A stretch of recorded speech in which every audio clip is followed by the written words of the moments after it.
Oh, hello, everyone. Welcome to another edition of Encyclopedia Bombastica here on GiantBomb.com. My name is Alex Navarro.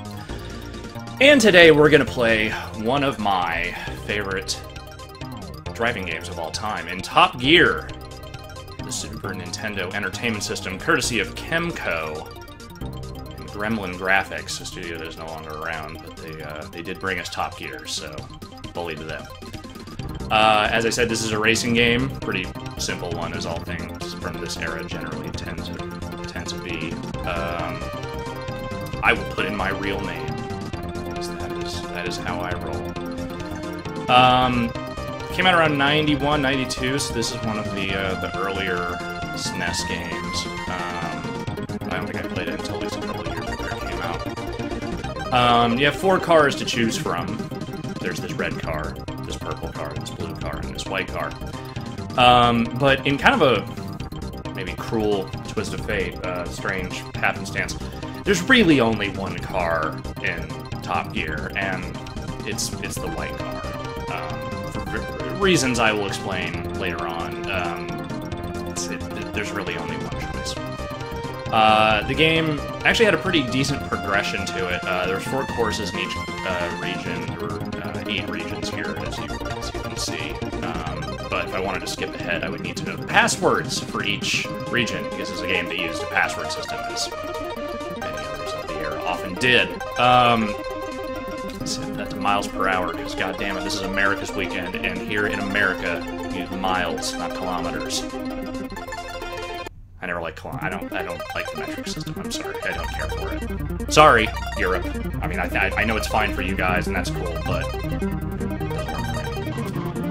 So, to give you an idea of what Top Gear is all about, it's a driving game where you drive cars. And that's it. That's Encyclopedia Bombastica. See you guys later. Now, we'll drive a few courses here. I mean, yeah, it's 20 cars on the track. It's a 2-player game, generally speaking. You can play it by yourself, but no matter what, there is always a split-screen dude at the bottom that you have to contend with. So, you know, you're never not racing against a rival of sorts. Now, as far as the actual racing mechanics go, it's pretty simple. Just hold down the damn accelerator, let up on it when you want to take a tight turn, and then press the nitro boost when you want to boost for a straightaway, which I just did there. Here! The little word balloon says, let's go. Sometimes if you crash into other people, he says, ARG! Because he's mad. He's all like, ARG! He also does that if you crash into, you know, things on the side of the road, like signs or cactuses or whatever, or if you hit any of the rocks that are littered about the various tracks. There are just, like, rocks all over the tracks, and other random obstacles you kind of have to avoid as time goes along.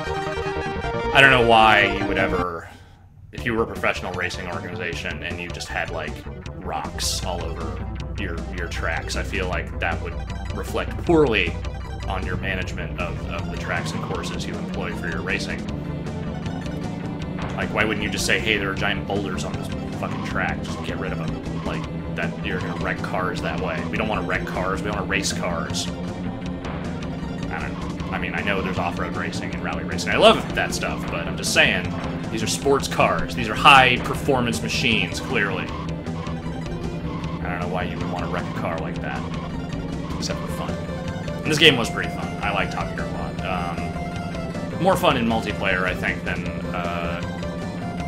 in just in single player. Though I would spend many afternoons just playing through this progression over and over again for no reason. I was a weird kid. I don't know. Whether I had friends over or not, I like playing this game.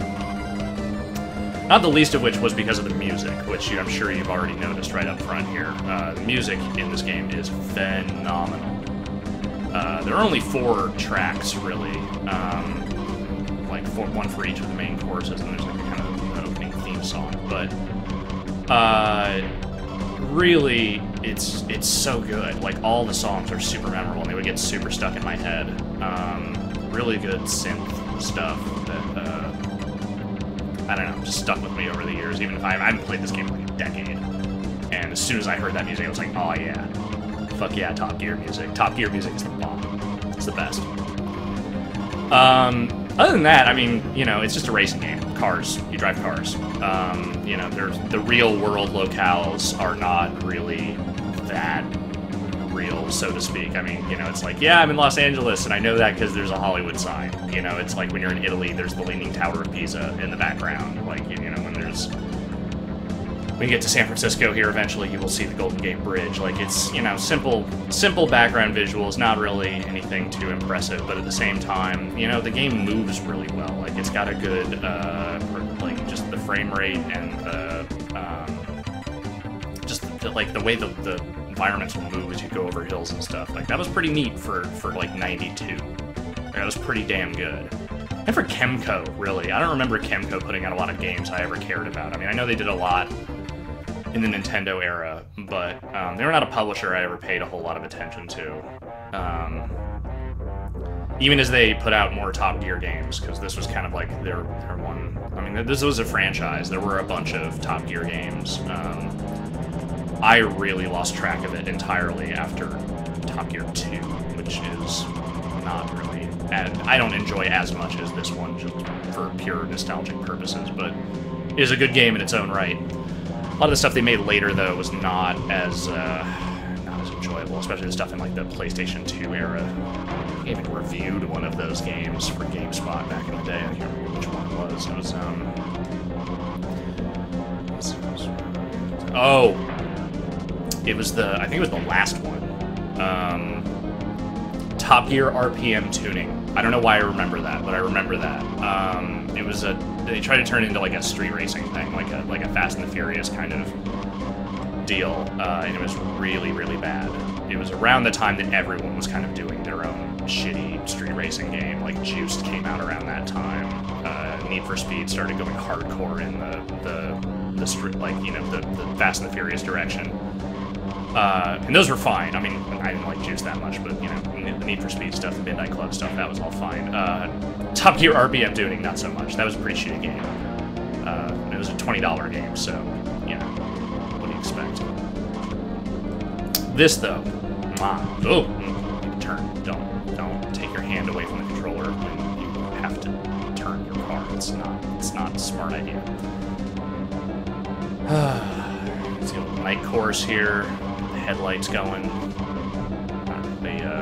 Not really any harder at night. I mean, I guess it's harder to see some of the obstacles on the track. If there are obstacles on the track, this one doesn't really have anything. So, not really a big deal. But, yeah, I don't know. I like this game a lot. It's fun. I think I ended up getting this game from a friend. This is one of the rare games I, like, traded a game for. I don't remember what I traded. It's another Super Nintendo. Oh, it was WWF Royal Rumble, I remember. I had played, like, all I could possibly play of that game. So I agreed to give that to my friend if he would give me this, and then I spent many, many hours playing this with him and with others.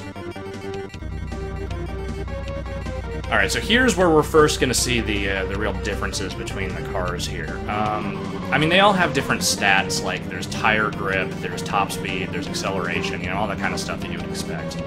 But the only one that really matters is fuel consumption. And the white car is the one that consumes the least amount of fuel per track. Which is not to say that it will never run out of fuel. Like, there are tracks where you absolutely have to stop and use the pits, but you have to do it way less than with the other cars.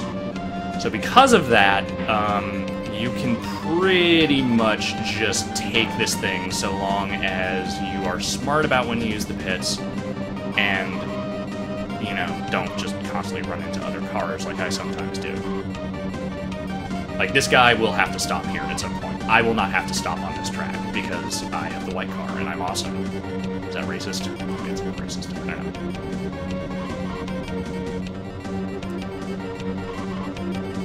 know. Like, I can let this guy just sit ahead of me if he wants to. Like, he has a higher top speed. I think he has a slightly higher acceleration. But I don't care, because at some point he's going to have to stop, and I don't. And that's not going to matter. I'm just going to sit here, I'm going to look at the Golden Gate Bridge in the background, I'm going to let all these hills just kind of make me slightly nauseous. I don't have to worry about him, because at some point he's just going to have to stop, and he's going to be screwed. That's that.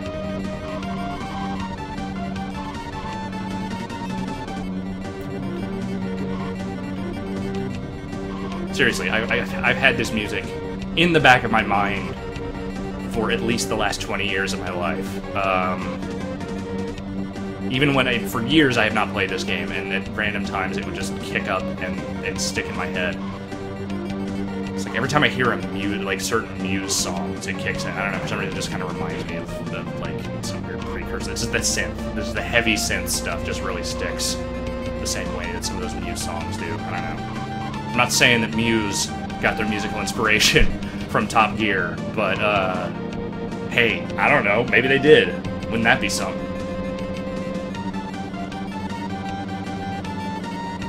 More video game music should inspire modern musicians. Not in the necessarily the, you know, the whole, not everything has to be sort of, you know, video game music. Like, not everything, like, I'm not asking for a million Anima Noguchis out there. I'm just saying, you know. I don't even know what that did something. I don't remember what that music style is called, but I'm not the biggest fan of it in the world. Anima Noguchi is fine. They're fine. They're catchy. They do what they do. I'm not a real big fan of that whole music scene. But, you know, if you want to take your inspiration and do other things, I'm not stopping in the pits. I don't need to stop in the pits. I got the white car. I don't have to stop for shit. I'm just saying, if you want to take your inspiration from the Top Gear soundtrack, that is, you know, by no means the worst thing you can do. Music's epic. Epic music. So there. Oh boy. We're about to win here. I didn't have to stop once. That dude did. That dude had to stop because he sucks. His car sucks. All the cars suck except the white car. The white car's awesome. And that's America. That's the opening region. I'll jump into the next one. Just do one track there before calling this quits. As you can see, perfect score. Won every single race. Can't stop me. I'm unstoppable. Congratulations, you qualified for the next country. Password Moonbath.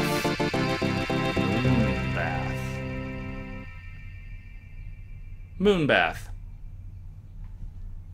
I think I might have had some of these passwords written down somewhere when I was a kid. I'm sure I've lost those papers long, long ago, but I had all sorts of game passwords written down in like a Nintendo-branded notebook, because I was so lame! I was the lamest kid! Oh my god. We all did that though, didn't we? We all had those passwords for various things written down, various games. I think I was part of like the Nintendo fan club or whatever, and that was like that notebook I had was part of the whole thing. I was a fanboy, what do you want? I don't try to hide it.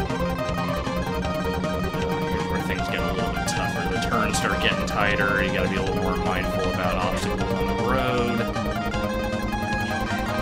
Here, at some point I have to actually stop. The one really fucked thing is that you have to stop in the pits, and your rival has to stop in the pits, but I don't think any of the other cars do. So if you're not able to kind of jump out and get ahead of these guys before you have to stop, you're kind of screwed, because those guys just don't stop for any reason that I remember. It's kind of messed up, kind of not fair. Like, why does my rival dude have to stop, but these other guys don't? Like, maybe the AI routine for that is just too hard, but just too resource intensive. And I think that's kind of messed up, you know? Like, why is there inequality amongst AI drivers? You know, why is my guy down here with his like purple car? Why is he gotta stop while everyone else just like flying on by? No big deal. It's messed up. As you can see, since I am in South America, now there is dirt on the track. I don't really know what that association is exactly, but okay, so there's off-road. I don't think it actually has any meaningful impact on how your car handles. It's just like, here's some dirt. Handle this dirt. Oh god, it's so orange. And there are like tunnels. So, you know, the scenery doesn't change a whole lot. Like, they add some stuff, they take some stuff away. There are a few, you know, regions on specific landmarks, you will see. That's really about it. But again, it's a nice looking game for its time. I remember being pretty blown away by it back in the day. Oh, he's about to run out of fuel too. I'm gonna stop when he stops. How about that? I don't need nearly as much fuel as he does. There, go. See, now this other guy has totally jumped out of it. Like, 3 guys have jumped out ahead of me. Because they don't have to stop. I still think that's fucked up.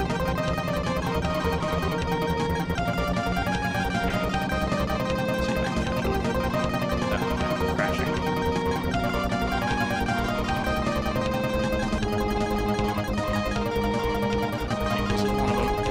Yeah, there, alright.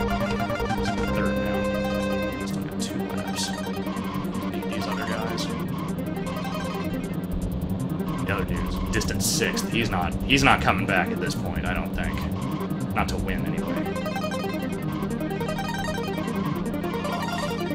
These turns, oh, they are so tight. Now we gotta...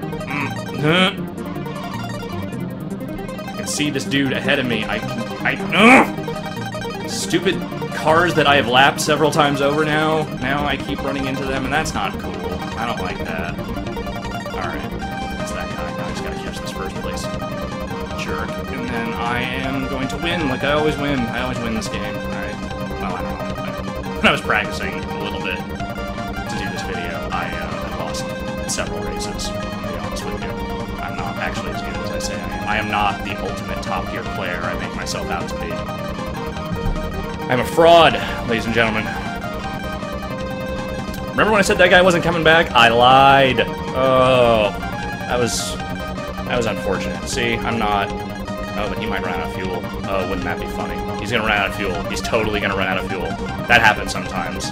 That guy runs out of fuel, and then he just loses. And that sucks for him. Yeah, he's screwed. Wreck into another car here.